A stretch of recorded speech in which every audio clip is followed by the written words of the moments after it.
نیت کا بیان۔ جب انسان نماز پڑھنے کے لیے کھڑا ہو جاتا ہے، قبلے کی طرف منہ کر لے، تو اب انسان کو سب سے پہلے نیت کرنا ہوتی ہے۔ اللہ کے نبی صلی اللہ علیہ وسلم کا فرمان ہے، انما الاعمال بالنیات، کہ تمام اعمال کا دار و مدار نیت پر ہے۔ نیت ہے تو وہ عمل ہے، اور نیت نہیں ہے تو وہ عمل نہیں ہے۔ نماز سے پہلے بھی انسان کو نیت کرنا ضروری ہوتا ہے کہ یہ میں نماز پڑھ رہا ہوں، اور اس نیت کے کوئی الفاظ نہیں ہیں کہ انسان اللہ تعالیٰ کو یہ بتائے کہ میں یہ والی نماز تیرے لیے اور فلاں جگہ پہ اور اپنا منہ قبلے کی طرف کر کے پڑھ رہا ہوں۔ اپنی زبان میں کوئی ایسے الفاظ اللہ کے نبی صلی اللہ علیہ وسلم سے ثابت نہیں ہے۔ صرف دل سے ارادہ کرنا کہ میں اللہ کے لیے نماز پڑھ رہا ہوں، اسی چیز کا نام نیت ہوتا ہے۔ اور زبان سے اگر کوئی الفاظ بولتا ہے تو وہ اس پہ اضافہ ہوگا، کیونکہ نیت جو ہے وہ ارادت القلب، دل کے ارادے کا نام ہے، اس کا نام ہے نیت۔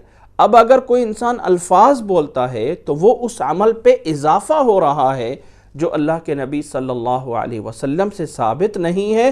ڈر ہے کہ کہیں یہ چیز بدعت میں نہ چلی جائے، اس لیے صرف اور صرف دل سے ارادہ کرنا ہے کہ نماز میں پڑھ رہا ہوں، اس چیز کا نام نیت ہوتا ہے۔ اور نماز کی نیت میں دو چیزوں کا خیال رکھنا ہوتا ہے۔ نمبر ایک یہ ہے کہ انسان اس نیت میں یہ عزم کرے کہ یہ میں خالص اللہ کے لیے نماز پڑھ رہا ہوں، اس میں میرا مقصد کسی دوسرے انسان سے یا کوئی دنیاوی فائدہ مقصود نہیں ہے، یعنی کسی اور کو خوش نہیں کرنے کے لیے، بلکہ خالص اللہ کے حکم کو پورا کر رہا ہوں، اور اسے اخلاص کہا جاتا ہے۔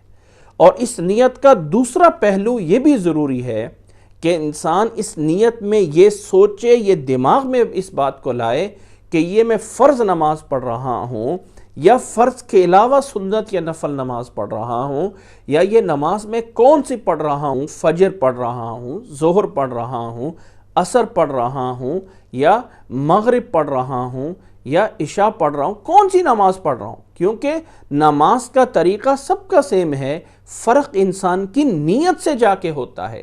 اس لیے نیت میں اس چیز کا فرق کرنا ضروری ہے، کون سی نماز پڑھ رہا ہوں اور نفل پڑھ رہا ہوں یا فرض پڑھ رہا ہوں، یہ فرق نیت سے جو ہے وہ ضروری ہوتا ہے۔